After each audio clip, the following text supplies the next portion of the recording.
Buenas tardes, compañeros y compañeras, profesores y profesoras. Somos el grupo Módulo 1A y somos un grupo de estudiantes que va a presentar el tema sobre cómo el poder y el conflicto se transforman dentro de una sociedad que está en constante cambio. Para realizar este trabajo nos basamos en el artículo publicado en la revista de Cultura y Paz escrito por Tiziano Tegelci, donde se analiza cómo las formas del poder y los conflictos sociales no son estáticos, sino que evolucionan junto con la sociedad. En el texto se explica que el poder y el conflicto siempre han estado presentes en la historia, pero que en la actualidad han adoptado nuevas formas debido a los cambios tecnológicos, económicos y culturales. Esto nos invita a reflexionar sobre cómo nos afectan estos cambios en nuestra vida cotidiana y en la manera que nos relacionamos con los demás. Objetivos de la exposición. El objetivo principal de nuestra exposición es comprender cómo el poder y el conflicto se transforman en una sociedad cambiante.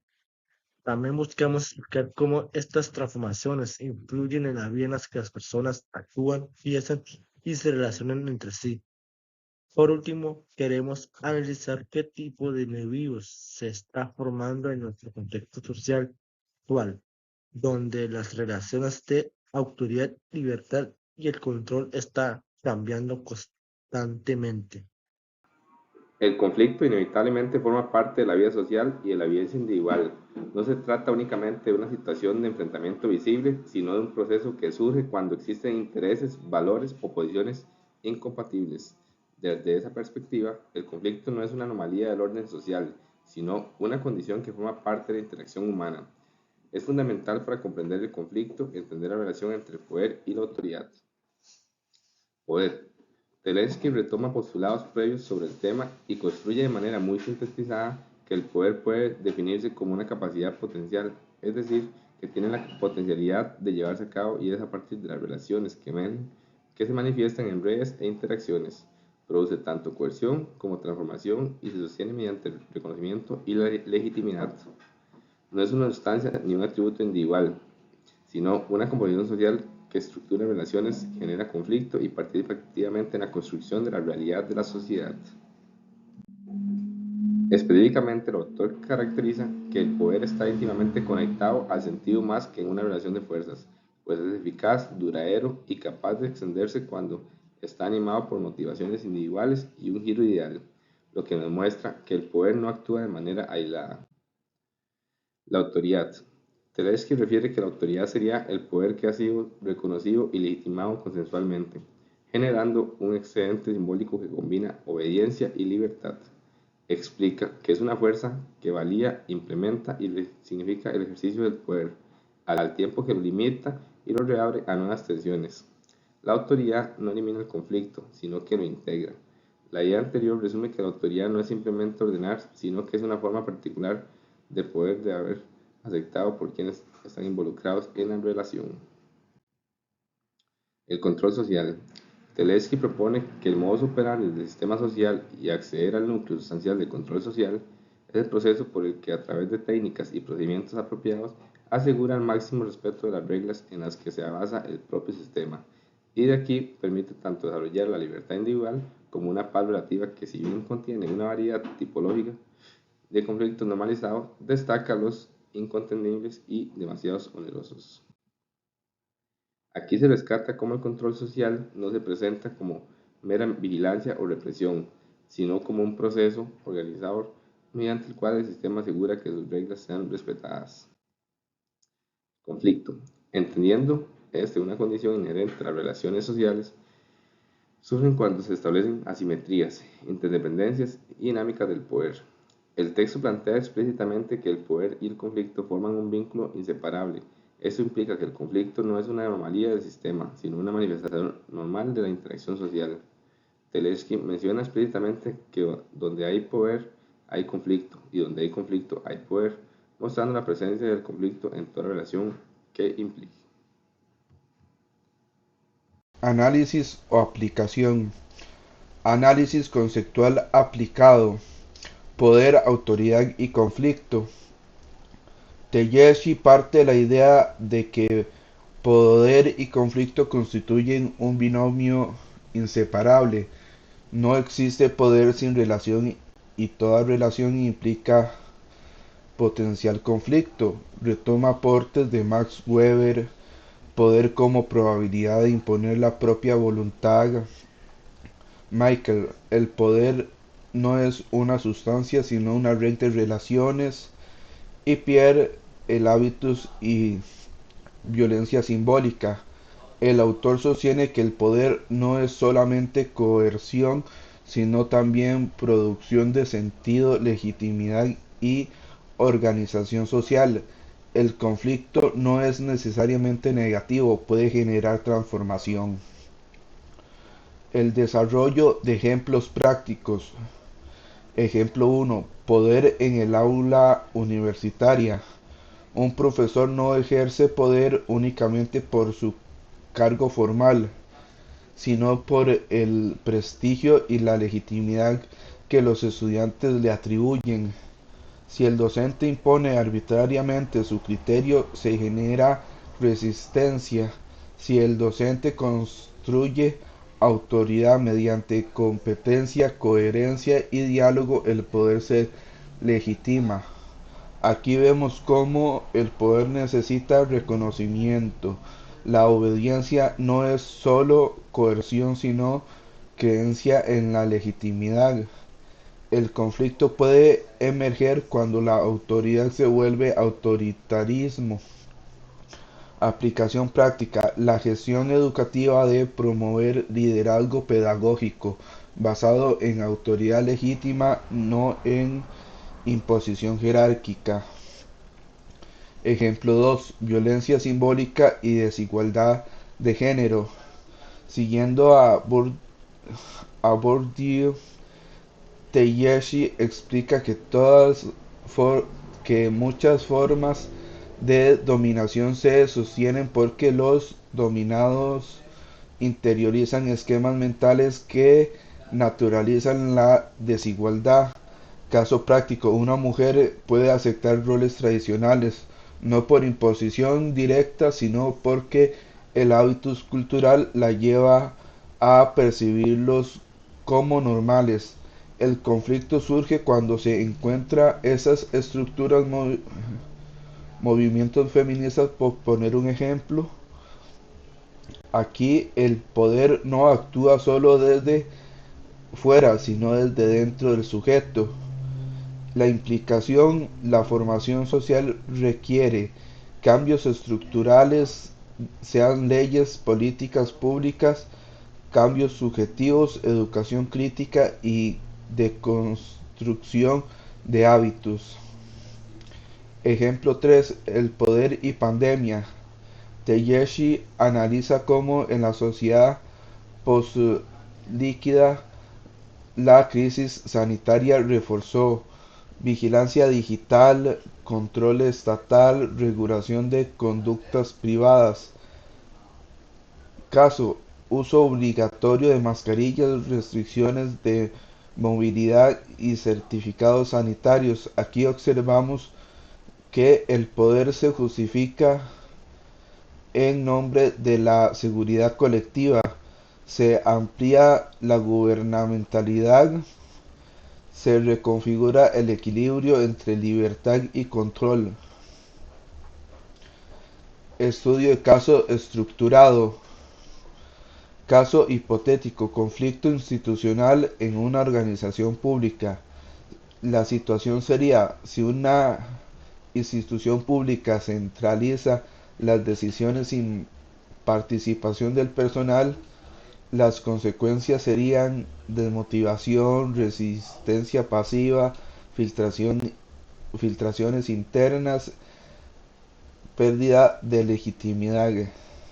El análisis desde Takeshi: el poder se volvió autoritario, se bloqueó la reversibilidad de la relación, se anuló el espacio de la libertad necesario para que el poder sea relación y no violencia. Solución estratégica: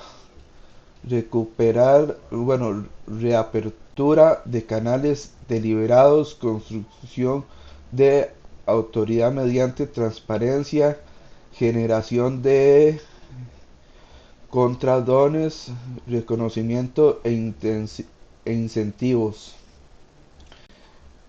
Es estrategias educativas derivadas del texto. A. Plano estructural macro, reformas institucionales, políticas de inclusión, distribución de recursos, democratización de espacios de decisión. B. Plano subjetivo micro, educación crítica, diálogo auténtico, desarrollo de pensamiento autónomo, desaprendizaje del hábitus dominante, estrategias concretas en educación, pedagogía del diálogo, análisis crítico de medios y discursos, simulación de resolución de conflictos, trabajo colaborativo que rompa jerarquías rígidas, formación en liderazgo ético. Implicaciones prácticas para cultura de paz. El texto tiene fuertes implicaciones para el estudio de paz y justicia penal. El conflicto no debe eliminarse sino gestionarse.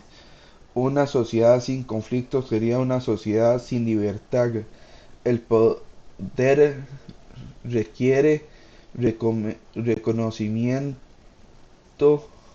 sentido compartido, responsabilidad, y el empoderamiento real exige transformación profunda del hábitus, desnaturalización de la violencia simbólica, acción coordinada y sostenida, aplicación en justicia penal y seguridad. El ámbito penal muy relevante para tu formación. La prisión puede reproducir violencia simbólica si no transforma el hábitus.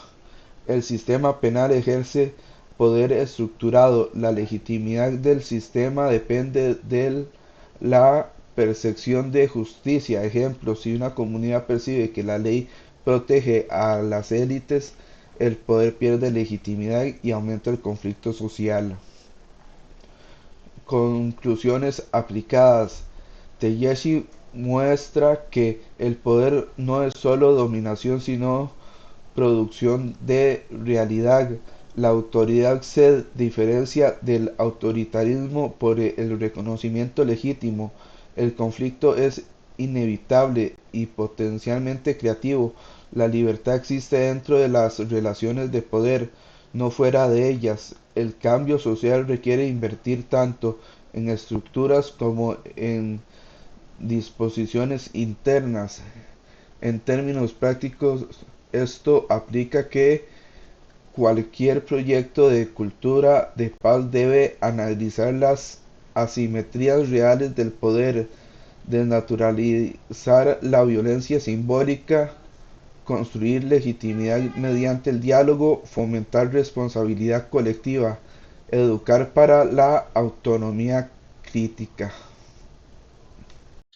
Continuando con la exposición sobre el tema, luego de analizar el texto de Tiziano Teleschi sobre cómo el poder y el conflicto cambian en esta sociedad cambiante, qué clase de individuos están produciendo, hemos podido llegar a las siguientes conclusiones.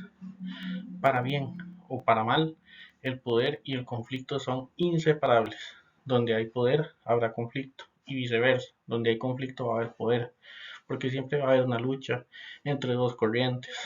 El poder puede ser coercitivo, sí, pero también puede ser constructivo, generando conocimiento, comunicación y sentido. De ahí podríamos hablar de un buen poder, un poder que vaya a favor de la mayor cantidad posible, o de un poder negativo, que vaya a favor de sus propios beneficios y en contra de las mayorías.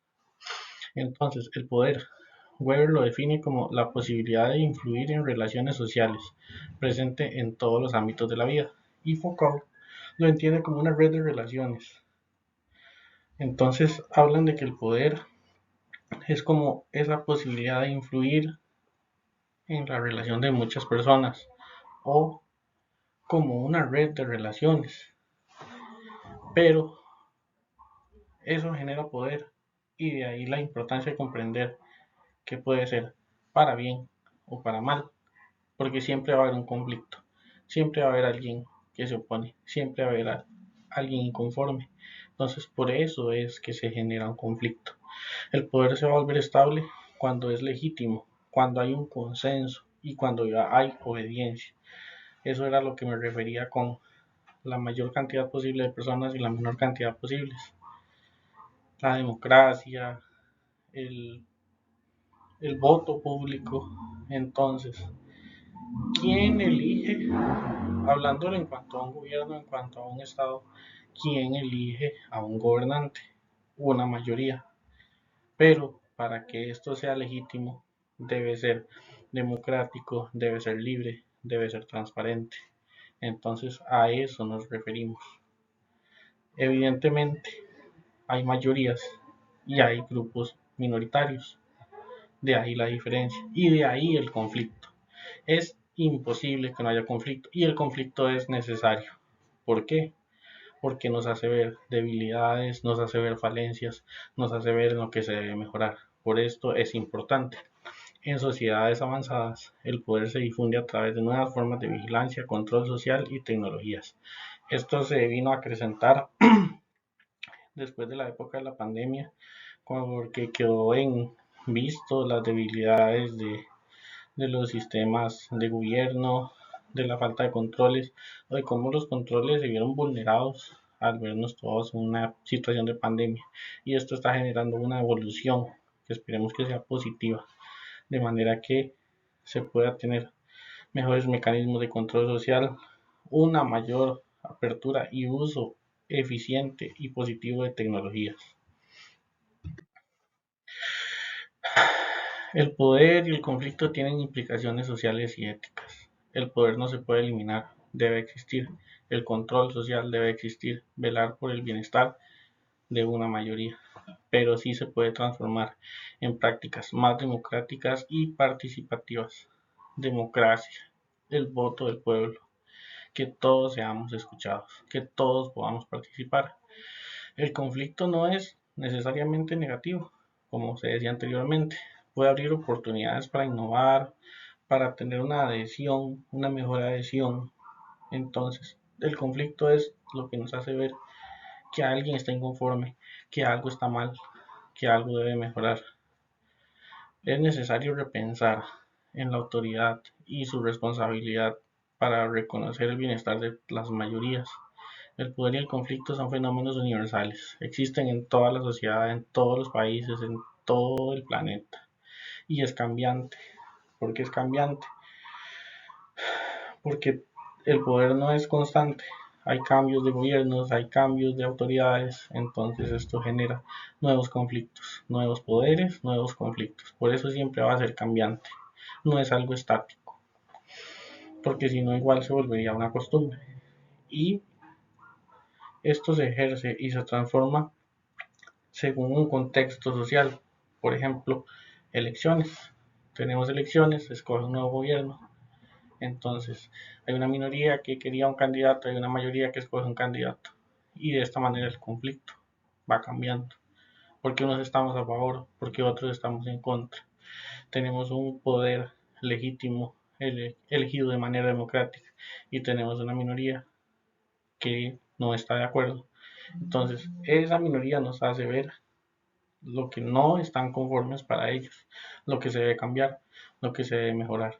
Y esto siempre va a ser importante. Ambas partes son importantes, la parte que está en el poder y la parte que está en contra. ¿Por qué? Porque esto se puede aprovechar de manera positiva para ver lo que está bien y lo que está mal. Como reflexiones, buscamos dos frases que son muy acordes al tema. La primera es de Friedrich Nietzsche. La frase dice, donde termina el poder, comienza el conflicto. Que esto viene a reforzar todo lo que venimos hablando. Son partes. Uno lleva al otro, poder y conflicto. Igual podría decirse, donde termina el conflicto, comienza el poder. Pero es eso, buscar la manera de que este poder sea positivo, sea pro sociedad, sea pro mayoría. Y aunque me refiero a término mayoría, no significa que pisotear a la minoría, no, no. Todos tenemos que ser escuchados, todos tenemos derecho y todos tenemos derecho a estar bien. También Martin Luther King dijo, la verdadera medida de un hombre no se ve en cómo se comporta en momentos de comodidad y conveniencia, sino en cómo se mantiene en tiempos de conflicto y desafío. Esto también viene muy afín al tema. ¿Por qué? Porque en tiempos de conflictos, en tiempos donde tenemos diferencias de opinión, donde unos queremos una cosa, donde unos quieren otro, donde unos ganan y donde unos van a perder, es ahí donde se ve cómo somos en realidad. Y esos tiempos tienen que sacar lo mejor de nosotros, sacar a flote lo mejor de nosotros para beneficio de toda la sociedad, para beneficio de todos nosotros como personas, no de uno, no de dos, sino de todos por completo. Finalmente queremos compartir esta pintura de Francisco de Goya sobre los fusilamientos del 3 de mayo. Ahí podemos apreciar un grupo de personas armadas y otro grupo de personas que están siendo fusiladas. Tenemos poder de un lado, armas, poder, soldados, y de otro lado tenemos conflicto, personas heridas, personas a punto de ser heridas, posiblemente van a morir. Esta imagen, esta pintura famosa nos muestra poder y conflicto. Y hay que reflexionar. Aquí hay mucho que reflexionar en esta imagen. ¿Qué vemos a lo lejos? Vemos edificios, puede ser una iglesia, puede ser un tribunal de justicia, tenemos una pared, tenemos una calle cubierta de sangre, personas con miedo, otro que levanta sus manos como diciendo yo no hice nada, y tenemos hombres con armas apuntando fijos sin moverse.